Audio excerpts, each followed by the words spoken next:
is brought to you by the Daily Herald.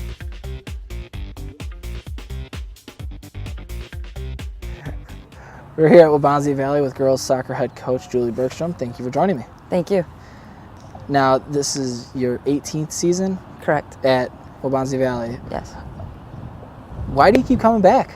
It's this beautiful field here and the players. I just saw one time that there was an opening and applied and started coaching actually before I started teaching here, and I didn't want to leave. I love it here. It's the only place it's the first time I coached high school setting, and I love it. I guess what drew you to this? I mean, was it just the fact that there was an opening, or the area? It's a soccer area, yeah. And like I said, it's got a nice grass field, and it's like, wow, they have their own field, their own everything. So it definitely keeps me here. Now, I talked to Paige about the difference between grass and artificial turf. I mean, you just said it yourself, you love the grass. So does that change the way you game plan for a game? Yeah, I mean, it's definitely a disadvantage probably to be on grass now because a lot of people have turf. But as a player, I liked grass, and I just think it's just a more true game. And you probably saw some stuff with the FIFA World Cup, how the women complain that they put the Women's World Cup on turf. Right. Soccer players generally like the grass better, but unfortunately high schools and the weather and all that stuff plays a factor into turf is probably a little bit better choice surface-wise. And we scramble the first month, but when it settles down, it's nice to be on a grass field. You were just saying off camera that this is the first time you're actually getting a chance to be on your. We're still not here for another week. so you're not even practicing on your own field yet, but the season's getting started. So what's maybe the advantages to something like that? It's a little bit wearing. I mean, you got to go figure out where you're going all the time and the weather. And I think everybody's in that boat because they're trying to find gym time and this and that and the size of the space and evaluating your players. And there's a lot of factors into it, but it's kind of a preseason time, and then spring break I think really gets it going and starts rolling. So I mean, you just deal with it. Right. And you were able to obviously get the first game out of the way. Unfortunately, it didn't go the way you guys wanted to. But what did you see out of your team there against Lyons Township? We saw a lot of good things. They're a young group, so I was just glad they had the courage to do the things we were working on. They didn't panic and just start kicking the ball, and they tried to work on the stuff that we did. And I commend them for the courage to try things. And I think you only get better when you try things.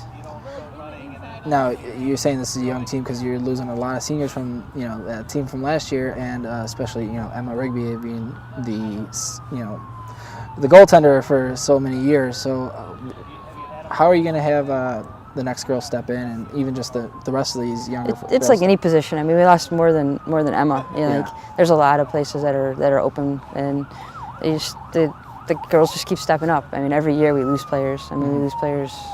In the 18 years I've been here, they always graduate for some reason. So, you have Paige as a senior captain. How much are you going to be relying on her to take what she's learned from these years here and teach the younger girls? I think Paige will be a great influence on them. She's a very humble person, so she's easy to talk to. She's very loyal, and she understands the game, so she'll take the time to explain it to you and to help out, and it's a different role for her, so that's kind of exciting to watch that. I've watched her since she was little, and she's always played a year up on club and everything, so she's always had older kids to rely on, and now she's it. So I mean, now she's the older kid, so it'll be a growing part for her too, but it's kind of fun because it's a new challenge. The next challenge, I guess, for this team is to do a little bit better than last year, with the way that the season finished up. How do you take what happened in that regional final and apply it to this team this year and saying we could do better than that? We don't honestly even think about that. Okay. Our thing is, are you better today than you were yesterday? And I've never really even gone there with any team. We just focus on where are we now and how do we get better the next day. Yeah.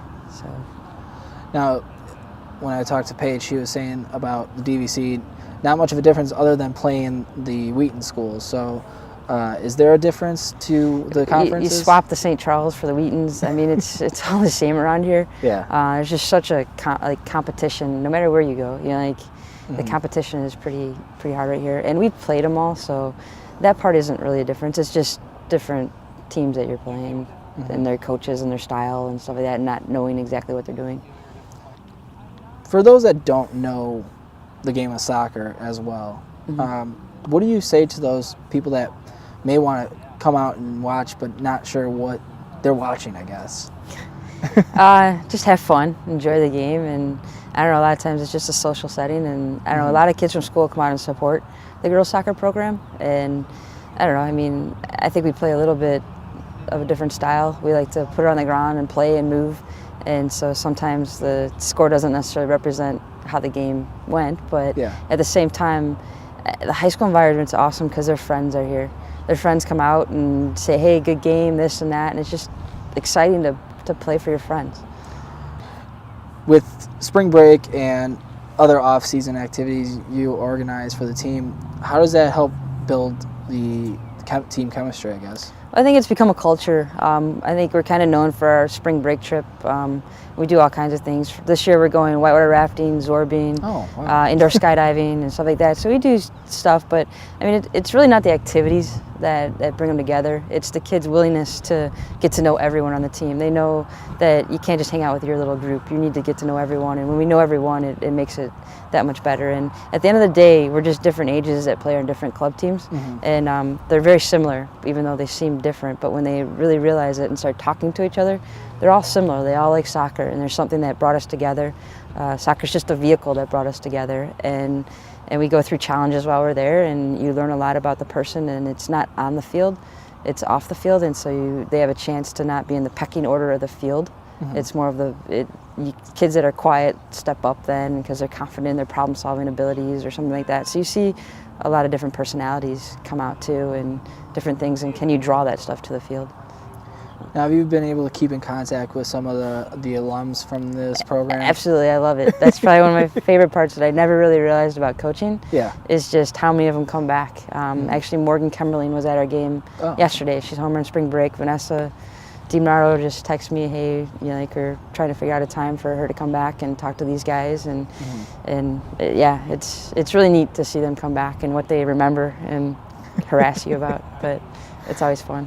Now, I saw on the Waubonsie Soccer Twitter account that you guys went to see Vanessa play last year. So what was that experience like, in seeing maybe the girls like in a little bit of awe that one of their own is playing in this game? Yeah, it was pretty cool. We got about 55, I think, people together. We had a group, and we sat right behind the bench, and when they announced Vanessa's name, everybody went nuts, and it was just neat for Vanessa. You could see Vanessa, who was always smiling, but she has that big smile on her face, and just kind of cool just to, I don't know, bring the stadium to her for everything she's brought to Waubonsie soccer.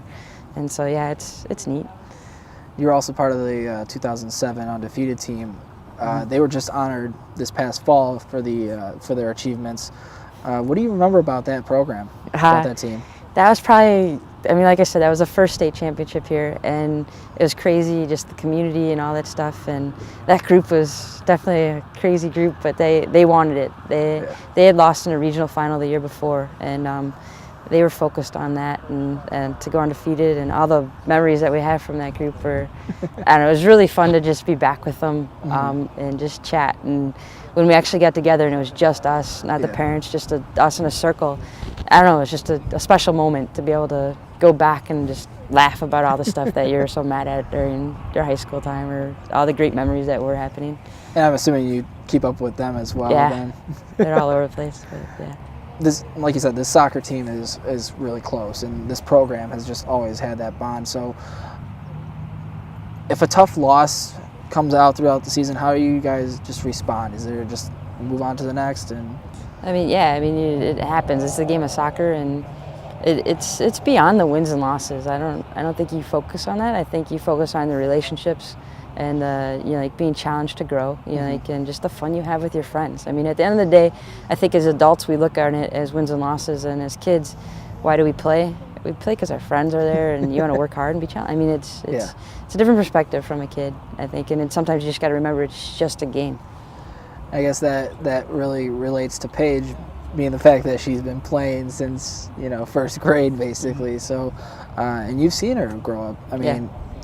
That's got to be rewarding for you as well, to see her and how she's done, and now moving on to Illinois State as well. Yeah, it's always exciting to see them, like, pursue college and still love the game, and something I love, like, and it's always a common bond there of just, and then I don't know, just they love soccer, and so you can chat soccer with them. So.